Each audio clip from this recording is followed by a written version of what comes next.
서울 을지로의 좁은 골목에서 뉴욕 맨해튼의 고층 빌딩 로비에서 에티오피아 시다모의 붉은 흙길 위에서 매일 아침 전 세계가 같은 의식을 치릅니다. 하루 22억 잔, 1년이면 거의 8천억 잔. 인류가 물 다음으로 가장 많이 마신다고 알려진 음료. 이 음료는 기도를 버티게 했고 왕을 불편하게 했고 혁명의 현장을 뜨겁게 만들었습니다. 이건 커피 이야기입니다. 그리고 이게 어쩌다 우리 손에 오기까지 세계는 꽤 시끄러웠습니다.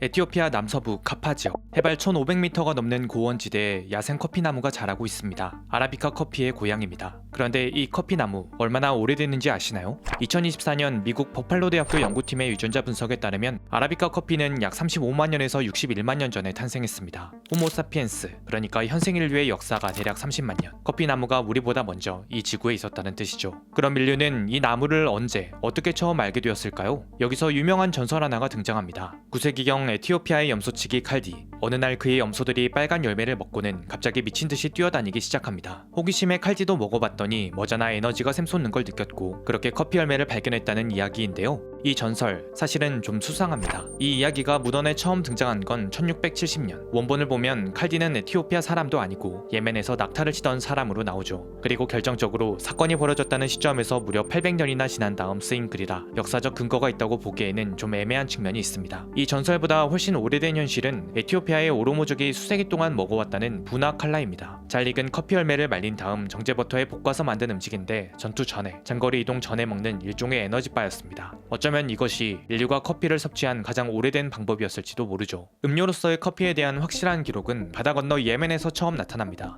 14세기에서 15세기 사이 커피는 홍해를 건너 예멘에 전해졌습니다. 그리고 이곳의 수피교도들이 커피의 새로운 가능성을 발견하죠. 수피교도들은 밤새 기도하고 명상하는 수행을 했습니다. 문제는 인간의 몸이 그걸 감당하기가 쉽지 않다는 거였습니다. 그때 알게 됩니다. 이 이상한 열매의 각성 효과를. 그들은 잘 익은 커피 열매를 말린 다음 볶고 다시 뜨거운 물에 달여서 마셨습니다. 그리고 이것을 카우아라고 불렀죠. 초창기의 카우아는 두 가지 버전이 공존했습니다.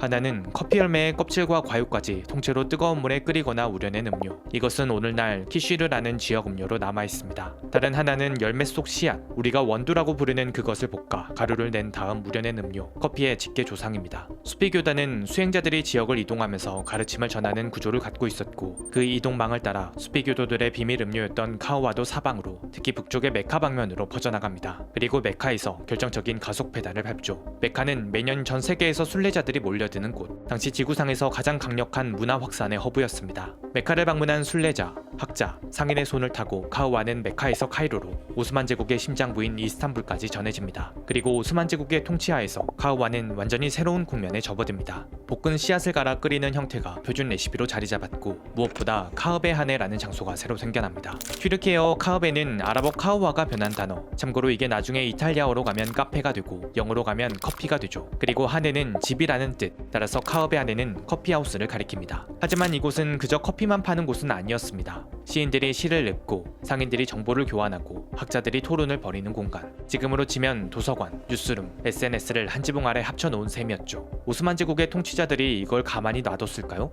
당연히 아닙니다. 그들은 사람들이 모여서 수군거리는 게 위험하다고 판단했고 실제로 몇 차례나 카흐베하네 금지령을 내리기도 합니다. 커피를 마시다가 잡히면 처벌을 받았죠. 하지만 금지령은 끝내 실패합니다. 커피는 이미 사람들의 삶 속에 너무 깊이 들어와 있었거든요. 그리고 17세기 중반이 되면 드디어 커피는 지중해를 건너 유럽에 도착합니다. 때는 1640년대. 오스만 제국과 교역하던 베네치아에는 유럽에서 가장 이른 시기에 커피하우스들이 문을 열었습니다. 그런데 유럽인들의 반응이 재미있습니다. 이슬람 교도들이 마시는 음료? 그건 분명 악마의 것이다.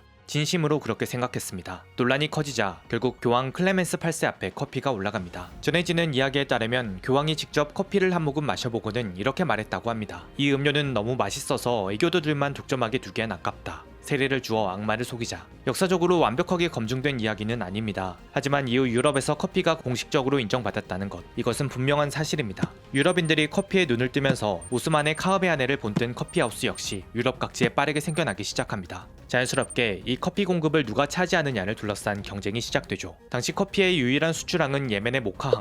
예멘은 커피 종자의 반출을 철저히 통제했습니다. 하지만 17세기 최강의 무역국가 네덜란드가 가만히 있을 리 없었습니다. 1616년 한 네덜란드 상인이 어떻게든 살아있는 커피나무 묘목을 빼돌렸고 1696년 자바섬의 네덜란드 식민지에서 커피나무가 시험 재배되기 시작합니다. 그로부터 얼마나 빨리 판도가 바뀌냐면 1721년까지만 해도 네덜란드 암스테르담에서 소비되는 커피의 90%가 예멘산이었거든요. 그런데 5년 뒤인 1726년 대부분이 자바산으로 바뀝니다. 예멘의 200년 독점이 단 5년 만에 무너진 것이죠. 다음 타자는 프랑스. 1723년 프랑스 해군 장교 가브리엘 드 클류에는 네덜란드에서 프랑스에 선물한 커피나무 묘목 중 한 그루를 빼돌려 카리브해의 프랑스 식민지 마르티니크 섬으로 향했습니다. 그 여정은 결코 쉽지 않았습니다. 항해 도중 폭풍을 만나 식수가 바닥나고 선원들은 배급을 받게 되죠. 그런데 여기서 드 클류에가 놀라운 선택을 합니다. 자신에게 할당된 식수의 절반을 커피나무에게 나눠준 겁니다. 본인도 갈증으로 죽을 수 있는 상황에서 말입니다. 결국 나무는 살아남았고 마르티니크에 뿌리를 내렸습니다. 그리고 이 한 그루는 과들루프, 생도맹그, 자메이카, 쿠바 등 카리브해 섬들을 넘어 브라질, 콜롬비아, 페루, 코스타리카,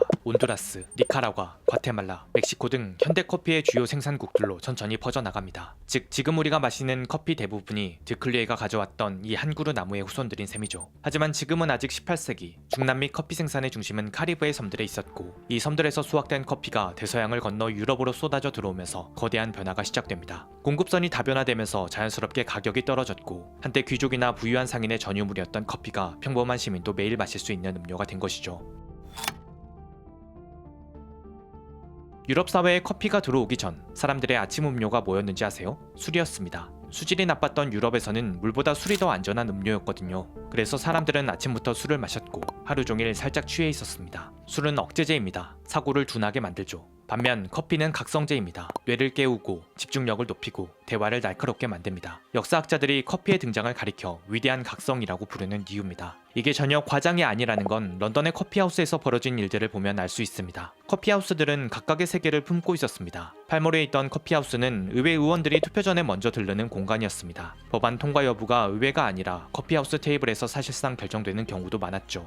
양대 산맥인 휘그당과 토리당이 각자 단골 커피하우스를 가질 정도였습니다. 문학도 마찬가지였습니다. 극장과 인쇄소가 밀집한 러셀 스트리트의 커피하우스에는 런던에서 가장 날카로운 혀들이 모입니다. 그 주인공 중 한 명은 시인 존 드라이든. 그는 항상 윌스 커피하우스의 같은 자리에 앉았고 그의 주변에는 당대의 문인들과 비평가들이 포진해 있었습니다. 드라이든이 어떤 시에 대해 한마디 하면 그게 곧 그 시의 운명이 되었죠. 근처의 버튼스는 당대 최고의 저널리스트인 조셉 에디슨과 리처드 스틸이 편집기지로 삼았던 곳. 그들이 만든 잡지 스펙테이터는 사실상 이 커피하우스 테이블에서 쓰였습니다. 데보코트의 그리시안 커피하우스는 왕립학교 회원들이 회의 전으로 들르는 단골 집결지. 아이작 뉴턴과 에드먼드 헨리가 여기서 함께 토론했다는 기록이 남아있죠. 하지만 런던 커피하우스의 진짜 유산은 시티 오브 런던의 좁은 골목 안에 있었습니다. 로이즈, 처음에는 평범한 가게였습니다. 그런데 해운업자들이 모이기 시작합니다. 배가 언제 출항하는지, 어느 항로가 위험한지, 어떤 선박이 침몰했는지 정보가 모였고 정보를 바탕으로 한 선박보험이 이곳에서 거래되기 시작했습니다. 그 커피하우스가 지금의 로이즈 오브 런던, 세계 최대 특수보험 시장입니다. 바로 옆 존 오선스. 1698년 브로커들이 테이블에 앉아 커피를 마시며 주식을 사고 팔기 시작합니다. 공식 거래소가 없던 시대의 비공식 거래소. 이 커피하우스가 런던 증권거래소의 원점이 됩니다. 커피가 정치를 달구고 문학을 날카롭게 하고 금융을 만들었다면 바다 건너 파리에서는 더 과격한 일이 벌어졌습니다. 당시 파리는 런던 못지않은 커피의 도시, 바로 그 커피향 속에서 혁명의 씨앗이 자랍니다. 르 프로코프. 이 커피하우스에는 볼테르라는 단골이 있었습니다. 18세기 유럽에서 가장 유명하고 가장 위험한 지식인. 그는 매일 이곳에 와서 글을 썼습니다. 교회와 왕권을 정면으로 비판한 팸플릿, 귀족사회의 위선을 풍자한 소설, 볼테르의 글은 파리를, 그리고 유럽을 뒤흔들었습니다. 르 프로코프는 볼테르만의 공간은 아니었습니다. 당대 파리의 지식인이라면 누구나 이곳에 의자에 앉았고, 그래서 이곳은 아이디어가 퍼지고 충돌하고 진화하는 공간이 됩니다. 그 안에서 일어난 가장 야심찬 작업은 드니 디드로와 장르롱 달랑베르의 백과전서. 두 사람이 르 프로코프에서 구상했던 건 인류의 모든 지식을 책에 담는 프로젝트였습니다. 1751년부터 1772년까지 총 28권으로 완성된 백과전서는 철학, 과학, 기술, 정치, 윤리 모든 분야에서 기존의 권위를 의심하고 이성으로 검증하자는 선언이었습니다. 그 책을 읽은 사람들은 생각하기 시작합니다. 왕은 왜 왕인가? 귀족은 왜 귀족인가? 신은 왜 교회를 통해서만 말하는가? 이 질문들이 프랑스 사회 전체에 번집니다. 혁명의 씨앗이었습니다. 1784년 파리의 새로운 공간이 열립니다.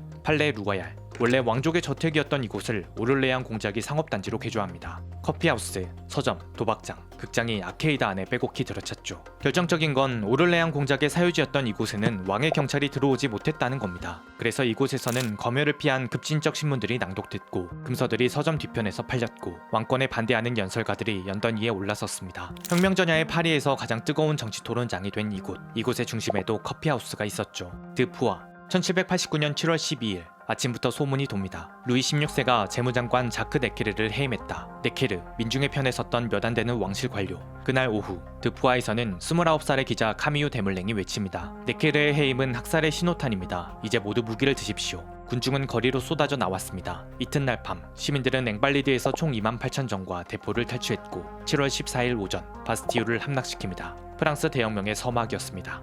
커피하우스에서는 의견이 만들어졌고 신문이 그것을 확산시켰고 여론이 형성됐고 여론이 세상을 바꿨습니다. 현대의 원형이 된 많은 것들이 이처럼 커피 한 잔 앞에 앉은 시민들에게서 시작되었습니다.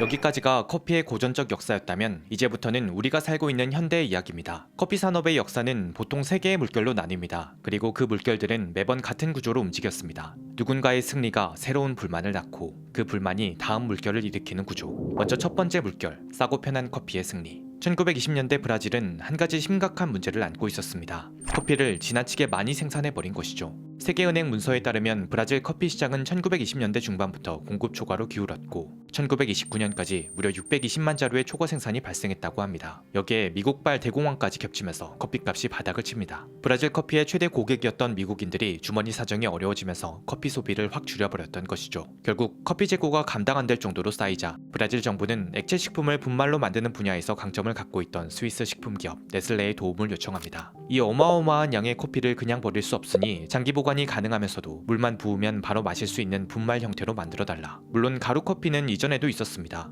하지만 맛이 형편없거나 향이 다 날아가는 문제가 있었죠. 네슬레는 바로 그 단점을 보완하는 기술을 개발, 1938년 오늘날까지도 명성을 이어오고 있는 네스카페를 출시합니다. 원두를 직접 갈고 내리는 번거로운 과정 없이 가루커피와 뜨거운 물만 있으면 언제 어디서든 꽤 괜찮은 커피를 마실 수 있다는 것. 이건 엄청난 혁신이었습니다. And it's all ready. 네스카페는 2차 세계대전 때 미군의 군용 보급품에 포함되며 수백만 명의 병사들 앞에서 인스턴트 커피의 압도적인 편의성을 홍보합니다. 그리고 전쟁이 끝나 대량 생산의 시대가 찾아오자 인스턴트 커피는 본격적으로 산업화의 숨은 연료로 활용되기 시작하죠. More than 7 out of 10 workers are taking their coffee breaks, as compared with only half this number 10 years ago. 기계는 24시간 돌릴 수 있었고 자본가는 기계가 쉬는 시간을 원하지 않았습니다. 문제는 인간이었습니다. 인간은 졸리니까요. 첫 번째 물결의 커피는 바로 이 문제의 해결사가 됩니다. 피로를 속이고 한계를 넘기고 인간의 몸을 기계의 리듬에 맞추게 하는 화학적 각성제. 18세기 계몽주의자들에게 커피가 이성의 음료였다면 20세기 자본가들에게 커피는 생산성의 음료였습니다. Thank you for the coffee. Yeah, anytime, Joe. Anytime. 그런데 어떤 네덜란드 출신 로스터는 이 생산성의 음료를 이렇게 불렀습니다. 대부분의 미국인이 마시는 진흙. 그 사람의 이름은 알프레드 피트. 그가 두 번째 물결을 일으킵니다. 알프레드 피트, 1920년 네덜란드 알크마르 출생. 어린 시절 아버지의 커피 가게에서 로스팅 기계를 만지며 자랐고 런던 트와이닝스에서 수련하고 네덜란드령 동인도에서 인도네시아 커피의 깊은 맛에 빠집니다. 그리고 1955년 미국 샌프란시스코에 도착한 그는 제대로 충격을 받습니다. 세계에서 가장 부유한 나라가 그가 보기에는 엄청나게 형편없는 커피를 마시고 있었으니까요. 1966년 그는 미국인들에게 진짜 커피를 알려주겠다며 버클리의 커피 가게를 열었습니다. 이름은 피츠커피. 이 가게에 반한 3명의 친구가 있었습니다. 영어교사 제리 볼드윈, 작가 고든 보커, 역사교사 지브 시글. 이들은 자신들이 살던 시애틀에서는 좋은 커피를 구할 수 없다는 불만으로 직접 원두를 파는 가게를 열기로 의기투합합니다. 가게 이름을 고민하다가 소설 모비딕의 1등 항해사 이름인 스타벅에서 착안 스타벅스라고 합니다. 그리고 1971년 3월 30일 시애틀 웨스턴 애비뉴 2000번지에 첫 번째 매장을 열죠. 이후 1977년 원래 있던 건물이 철거되며 오늘날 스타벅스 1호점으로 잘 알려져 있는 피크플레이스로 자리를 옮깁니다. 이때까지만 해도 스타벅스는 음료가 아니라 원두와 차, 그리고 향신료를 파는 식료품점에 가까웠습니다. 결정적인 분기점은 1983년. 스타벅스의 소매 운영을 담당하던 하워드 슐츠가 이탈리아 밀라노로 출장을 가면서 찾아옵니다. 당시 밀라노에는 1,500개가 넘는 에스프레소 바가 있었습니다. 일반 커피가 커피가루를 뜨거운 물에 담그거나 천천히 통과시켜 우려내는 방식으로 만든다면 에스프레소는 고압의 증기로 커피가루를 순간적으로 압착합니다. 결과물은 농축된 한 잔, 양은 적지만 밀도와 향이 전혀 다른 음료입니다. 슐츠는 에스프레소에 깊은 인상을 받았습니다. 하지만 그가 그곳에서 놀란 건 커피만이 아니었습니다. 공간도 있었죠. 밀라노의 에스프레소 바는 단순히 커피를 파는 곳이 아니라 사람들이 하루에 두세 번 들러 머무는 동네의 거실이었고 유럽의 커피하우스 전통을 그대로 담고 있는 곳이었습니다. 슐츠는 이 모든 것들을 미국에 가져오고자 합니다. 하지만 스타벅스 창업자들이 미지근하게 반응하자 1986년 직접 에스프레소 바인 일 지오르날레를 열고 이듬해 투자자들을 모아 스타벅스를 매입해 합병합니다. 이 과정에서 몇 가지 흥미로운 결정들이 내려졌습니다. 먼저 슐츠는 일 지오르날레보단 스타벅스라는 이름이 가진 인지도와 매력이 훨씬 크다고 판단했습니다. 그래서 회사 이름을 아예 스타벅스로 바꾸죠. 대신 원래 갈색이었던 스타벅스 상징색을 일 지오르날레의 상징색인 초록색으로 바꾸며 지금의 브랜드 스타일을 만들고 일 지오르날레에서 실험하던 에스프레소 바 컨셉을 그대로 스타벅스 매장들에 이식합니다. 이제 스타벅스는 에스프레소를, 라떼를, 바리스타라는 직업을 미국인들에게 가르치는 공간이 됩니다. 나아가 유럽의 커피하우스처럼 앉아서 커피를 마시며 대화를 나누는 제3의 공간을 지향하게 되죠. 스타벅스는 커피도 돈을 낼 가치가 있는 경험이라는 걸 증명하며 대성공을 거뒀고 전 세계에 4만 개가 넘는 매장을 가진 제국으로 성장합니다. 하지만 아이러니한 것은 그 과정에서 혁신되었던 것들이 또다시 규격화되어 버렸다는 겁니다. 스타벅스는 무엇이 좋은 커피인가를 우리에게 알려주었지만 그렇게 내놓은 커피들은 모두 비슷한 스타일이었죠. 이것은 새로운 갈증을 만들었고 그 갈증이 세 번째 물결의 연료가 됩니다. 2002년 11월 미국인 로스터 트리시 로스갭이 글을 하나 발표합니다. 그녀는 이렇게 적었습니다. 첫 번째 물결에서는 거부할 것이 아주 많아 보인다. 우리는 흔히 그들을 가리키며 말하곤 한다. 봐라, 저 사람들이 형편없는 커피를 일상적인 것으로 만들었다. 저 사람들이 질 낮은 인스턴트 커피를 만들어냈다. 커피는 발견된 이후 꾸준히 인기를 키워왔지만 첫 번째 물결은 그 소비를 폭발적으로 늘리는 것을 자신의 사명으로 삼았다. 두 번째 물결의 출발점은 장인정신이었다. 누군가가 우리에게 커피의 산지와 로스팅 스타일을 알려주었다. 에스프레소를 팔기 시작했고 이탈리아와 생산국으로 여행도 다녔다. 두 번째 물결에 대해선 좋은 이야기를 많이 할 수 있다. 물론 몇 가지 좋지 않은 점도 있다. 스타벅스는 두 번째 물결 기업의 가장 전형적인 사례다. 그들은 라떼, 프렌치 로스트, 카푸치노 같은 단어를 정착시키는 데 기여했다. 2000년까지 2000개의 매장 확보라는 목표를 숨기지 않던 그들은 이미 그 수치를 훨씬 뛰어넘으며 두 번째 물결이 나아가야 할 기준을 몸소 정립했다. 그 결과 우리는 방향을 바꾸고 다시 생각하기 시작한다. 세 번째 물결은 스페셜티 커피를 자동화하고 획일화하려는 흐름에 대한 반응이다. 세 번째 물결은 바로 여기서 출발합니다. 어느 나라, 어느 지역, 어느 해발고도에서 자란 어떤 품종의 원두인지 이 모든 것이 맛에 영향을 미친다는 걸 인식하자. 그저 에티오피아 원두예요를 넘어 에티오피아 예가체프 지역의 해발 2000m 농장에서 자란 토착종입니다 라고 구체적으로 말하자는 거죠. 두 번째 물결까진 여러 농장의 원두를 섞는 블렌딩 방식이 주류였다면 세 번째 물결부터는 각각의 원두가 가진 개성을 최대한 살리는 데 집중하게 되면서 특정 농장의 원두만 사용하는 싱글 오리진 방식이 대세가 되었습니다. 가공도 바뀝니다. 같은 나무에서 열린 체리라도 가공 방식이 다르면 맛도 달라지거든요. 가장 전통적인 건 내추럴. 커피 체리를 수확한 그대로 넓은 건조대에 펴서 햇볕에 말리는 방식입니다. 과육과 껍질이 붙은 채로 마르기 때문에 열매의 당분과 향미가 원두 안으로 듬뿍 스며드는 것이 특징이죠. 허니는 껍질과 과육은 기계로 벗겨내되 씨앗의 꿀처럼 끈적하게 붙은 점액질은 제거하지 않고 말리는 방식. 점액질에 있는 당분이 응축되어 시럽 같은 단맛이 새겨집니다. 워시드는 껍질, 과육, 점액질까지 말끔히 제거하고 씨앗만 말린 방식. 단맛이 빠지는 대신 단맛에 의해 가려지기 쉬운 원두 본연의 신맛이 보다 선명하게 드러납니다. 그동안은 워시드가 스페셜티 커피의 표준과도 같은 가공 방식이었는데 최근에는 내추럴이나 허니 같은 실험적 가공도 빠르게 늘고 있습니다. 그리고 요즘 가장 떠오르고 있는 건 무산소 발효.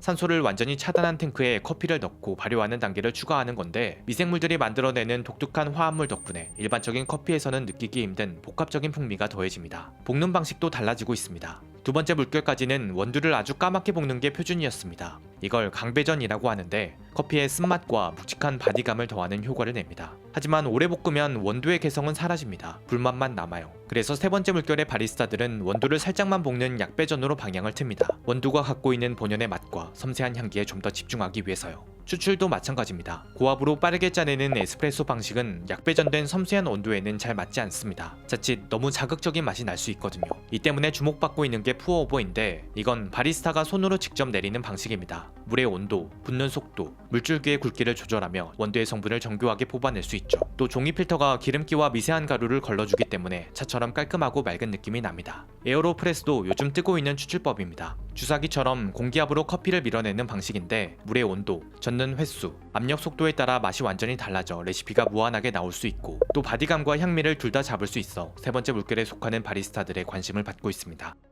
대량 생산의 시대는 커피를 모두의 것으로 만들었고 경험의 시대는 커피의 값어치를 매겼다면 장인의 시대는 커피의 이름을 돌려주었습니다. 그리고 지금 우리는 한 잔의 커피 안에서 산지와 품종과 가공과 배전과 추출을 동시에 읽는 시대에 살고 있습니다. 에티오피아 고원의 야생 열매였고 수피교도의 밤샘 기도를 버텨낸 각성지였고 술탄의 금지령을 이겨낸 음료였고 교황에게 세례를 받았고 런던의 골목에서 보험과 증권을 만들었고 파리의 아케이드에서 혁명을 일으켰고 공장의 야간 근무를 견뎠고 마침내 경험과 예술이 된 음료. 커피는 그렇게 어쩌다 우리 손에 왔습니다.